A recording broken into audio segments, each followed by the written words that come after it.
Okay, so I'll be giving the next presentation on hyperacusis treatments. So the way that I'd like to think about hyperacusis is in 4 different categories. Loudness hyperacusis, some sounds are moderately loud, sounds are very loud. Annoyance hyperacusis, some sounds are annoying, but not necessarily loud. Fear hyperacusis, where patients are afraid of some sounds, not always loud. And pain hyperacusis, where sounds evoke pain sensations. There are lots of other terms that have been proposed over a number of years, including the word hypersensitivity and select sound sensitivity. For me, sensitivity refers to threshold, and misophonia means a dislike of sound, and I've never had any patients come to me because they dislike particular sounds. So I think it's important to try and keep things as simple and clear as possible so that we as audiologists and other healthcare practitioners, so patients and so the general public can understand things in a very precise and uncomplicated ways. And I think we should avoid temptations to make up new terminology on a regular basis. So I suggest loudness, annoyance, fear, and pain, and I think that fairly completely distinguishes the different field. Hyperacusis is completely complicated and comes in many different forms and formats, and I'm going to make some general comments here, but I first want to point out that, we have to think about children as well with Williams syndrome and autism, who often report some forms of hyperacusis. There are lots of different anatomical concerns that have been proposed, including open eustachian tube, stapedius reflex dysfunctions, and superior semicircular canal dehiscence. There are many different causes, and most of them are probably unknown.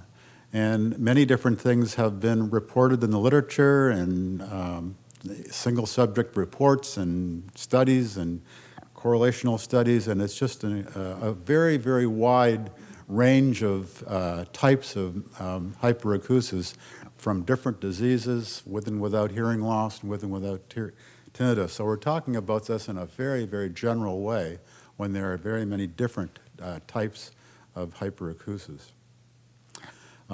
Here are some of the clinical conditions that have been associated with hyperacusis over the years, and again, this is not meant to be completely captivating all the different strategies and observations that have been made over time. It's important to think about hyperacusis and if they also have hearing loss, and if they also have tinnitus. If we're going to treat them, are they a hearing aid candidate? If their tinnitus is problematic or not problematic. So this is incredibly complicated. So some of the possible causes are listed here from the patient's perspective. So we've done a survey from several hundred patients that we've had going on for several years online, and just asked the patients what they think has caused their hyperacusis. And so we've made the distinction between continuous noise exposure and impulsive noise exposure. And of course, we know that impulsive noise exposure is more damaging for hearing loss, and likely the same could be said for hyperacusis and tinnitus. There's a category of sudden hearing loss. Some people associate anxiety, medications, the aging process, ear infections, migraines, and a lot of individual speculation about what might cause it. One of the things that startled me originally, because I thought this was a central mechanism in general, it turns out that there are a lot of people who report that they have hyperacusis only in one ear and not the other ear, and that surprised me. Although most have it in both ears, clearly not everybody. So does this mean that there's a peripheral source of this? And we certainly know, as we mentioned before, that even in patients that have unilateral tinnitus, they hear it in one ear, it can be masked by putting a sound in the other ear. So it's particularly intriguing, the interactions between the brain mechanisms and also some peripheral situations. We'd also ask people if anybody in their family had hyperacusis. Now, in tinnitus, my experience is this only happens, people only report that when they're referring to a brother or a father that also works in a noisy factory or that also shoots guns. But generally speaking, there's no genetic link between tinnitus. But again, here for hyperacusis, it may be the same issue involved, but it's at least some people say, yeah, their family members also have it. Working in the same noisy environment, on this same time, there are the Williams subgroup, which reports to have a prevalence of 83% for hyperacusis, and it is genetic. There are other sensory systems involved. So we had some discussion of this with the visual snow yesterday, which intrigued me. We asked the patients, for example, are they also bothered by strong smells? So including in this context, cigarette smoke, but cleaning solvents, ammonia, some pesticides, car exhaust, paint fumes. So these patients with hyperacusis are also often reporting some adverse effects to strong smells. Tastes, okay, 190 said they're not bothered by other tastes, but a lot of them here, 15 and 10 people have very specific things with hyperacusis that they report that they have an effect on. So again, we first noticed the link between hyperacusis and tinnitus in testing our loudness growth in our tinnitus patients. And so it's also likely that at least in some of these patients, there indeed is a link between tinnitus and hyperacusis. But as Bob Dobie pointed out at our conference last year, that we probably biased in our otology clinic and audiology clinics because we see people with hearing loss, generally speaking. And there may be a lot of people with hyperacusis who don't end up in our clinics, but end up in some other clinics. And therefore, our interactions with them and exposure to them are not clear. So it's certainly possible that there are patients with hyperacusis, a large number of patients with hyperacusis, without any hearing loss or tinnitus, the way that we think about it completely. So this is that analogy that we made, normal hearing individuals, the loudness growth, the arbitrary stimulus level, to loudness like this, a hearing loss. For loudness recruitment, sensory neural hearing loss without hyperacusis, their loudness discomfort levels are normal. If you have loudness hyperacusis, your loudness growth is much, much faster, and your loudness discomfort levels are much less than they are in normal listeners and in sensory neural hearing loss listeners with loudness recruitment. A lot of patients complain about they're not able to enjoy music. They don't go to places because of their hyperacusis. They keep away from them. They withdraw from socialization and communication. Some of them are interested in trying tinnitus maskers, but there's a problem here because they don't like noise. Some of them require hearing aids, but there's a problem here because hearing aids make sounds louder. So we have been collecting data for a number of years on an open-ended questionnaire. Clinically, we have used this for tinnitus and can also sometimes use it for our hyperacusis patients where they have the opportunity to list what's important for them.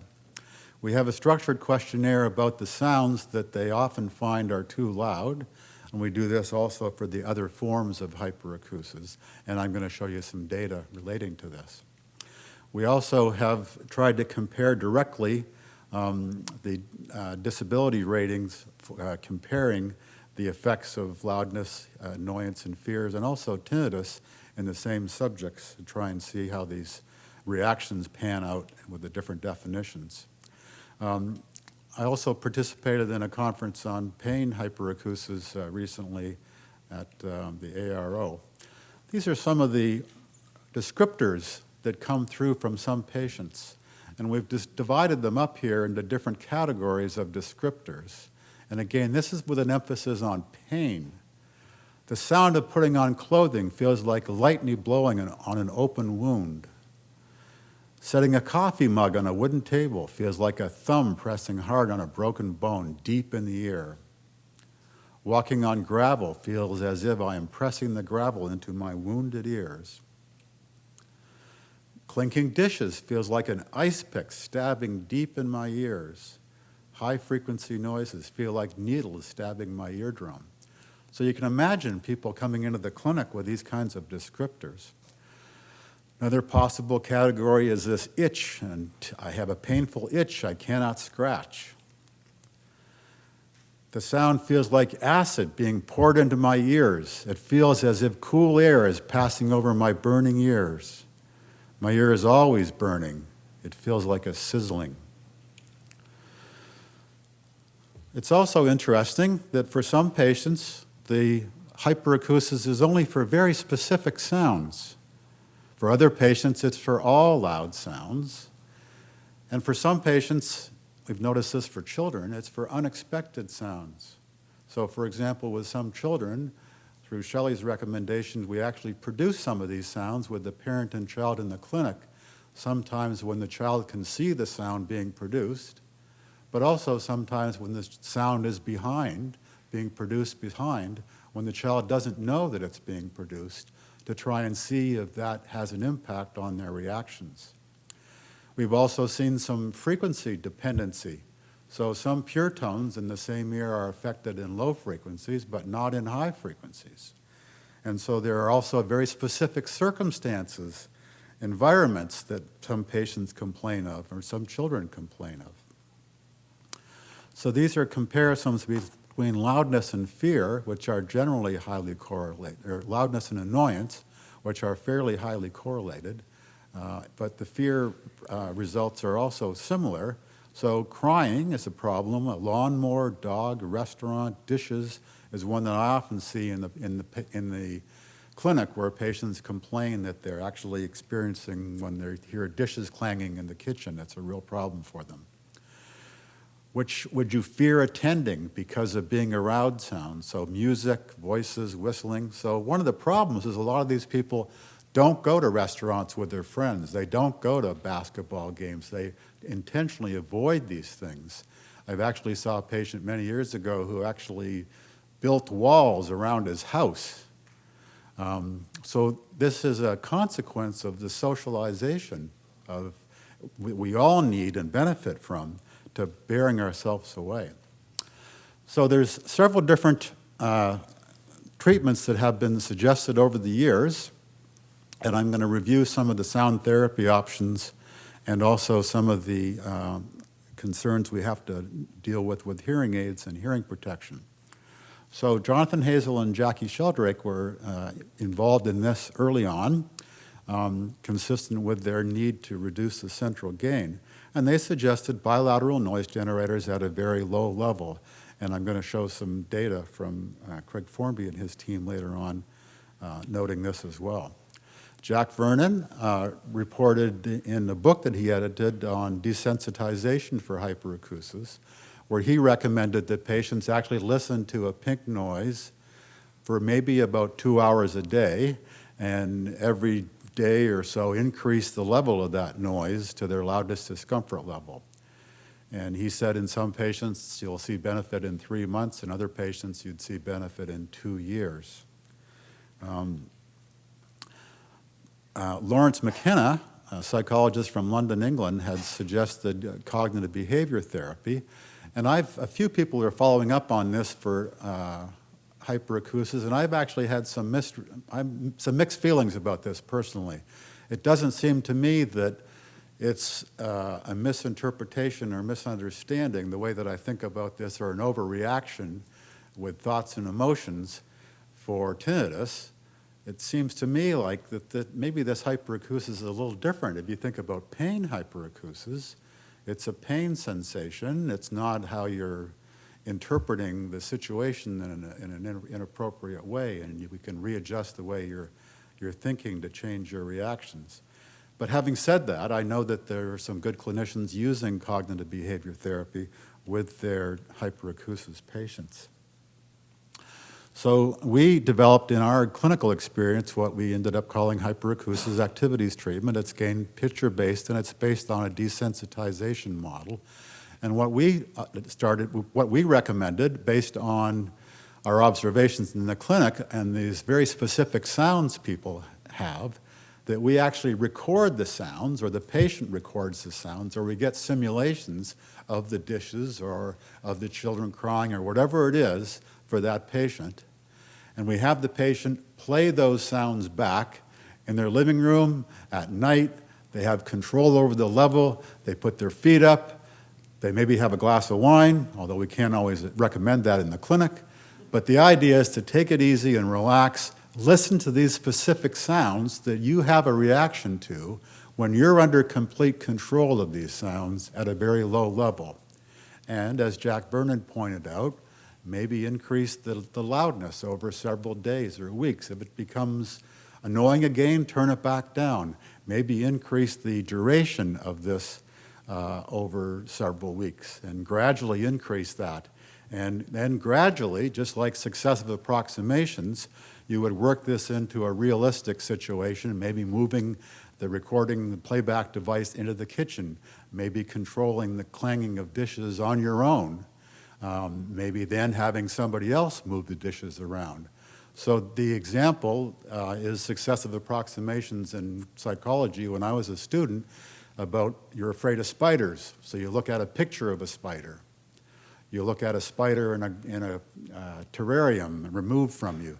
You move the terrarium closer to you. You take the lid off the terrarium. You have somebody else there with a spider beside you. So you gradually, over time, with successive approximations, move the spider more into your field of comfort. And the same thing could be done and is done in some of our patients with this hyperacusis aspects. Not a lot of data in general on this. Vernon suggested it was successful in 50 to 70%. Craig Formby and his group have provided several publications and done some very clever work on this. This is some of the work. So this is an individual patient with near normal hearing.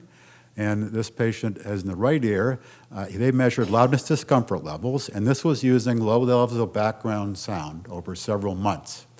And so this is the loudness discomfort levels, and this is what it was like when the patient first came into the clinic at about 60 dBHL, and the loudness discomfort levels got higher and higher, showing a broader dynamic range and a successful treatment over the process of several months, the right ear and the left ear.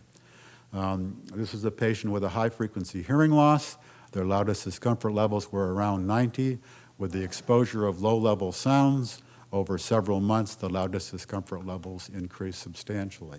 So they've done some nice work and several publications showing how this actually works. 80% of subjects benefit from the implementation they've been using. The benefit takes 2 to 4 months, with stable benefits after about 6 months of use.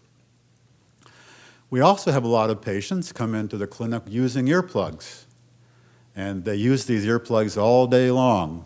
And the problem with that is that they're not exposing themselves to everyday sounds, and we should all be using earplugs whenever we're exposed to loud sounds. But having loud earplugs in your ears all the time when you have hyperacusis is not letting your ears be exposed to normal sounds.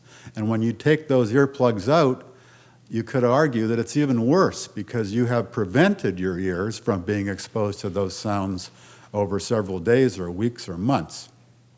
So it's sometimes difficult to convince the patients to take those earplugs off, but it needs to be done, we would argue, gradually, and sometimes under certain situations, they can keep the earplugs in when they know they're going out into what they consider a noisy environment. But there has to be some gradual reduction of that. And of course, we also point out that all of us should be using earplugs whenever there's noise that might damage our hearing.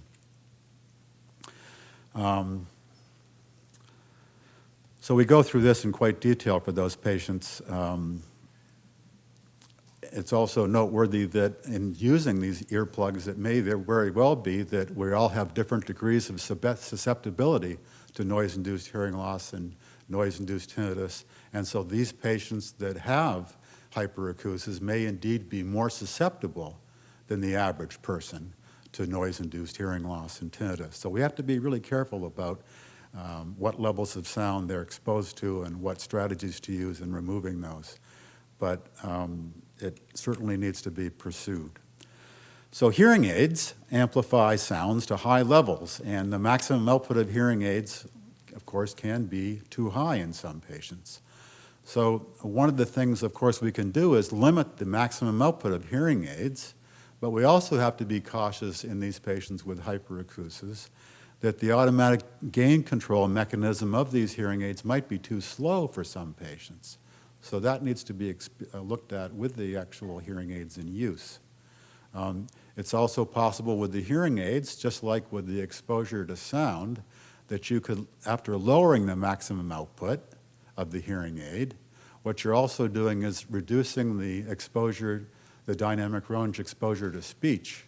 And so you conceivably could be limiting their speech perception by reducing the dynamic range of the hearing aid. So what that means is that at least over time, you want to try to continuously increase the maximum output as it would be set normally, so the person does hear speech in the full dynamic range and get benefit of that. But again, that has to be done gradually and fit within the individual to make sure it's optimized for them and it's not being painful for them as individuals. You put hearing aids in with closed ear canals, which therefore is a good idea for hyperacusis patients. You're limiting their exposure to outside sounds, but keep in mind that reduces the output by about 30 dB. Again, you can reduce the maximum output with these high-level sounds with compression or with peak clipping, and then you can also adjust the input-output function so that low-level sounds are amplified but not high-level sounds. You can do that in different frequency ranges as well. And then again, there'll be a gradual transition to normal input-output for the hearing aid eventually. And this was proposed even back as early as the year 2000. So we've reviewed now the sound therapy treatments, the three general ones about continuous exposure at low levels, letting the person actually listen to these sounds under noise under a controlled condition for about 2 hours a day, and then successive approximations to the individual sounds that are bothersome.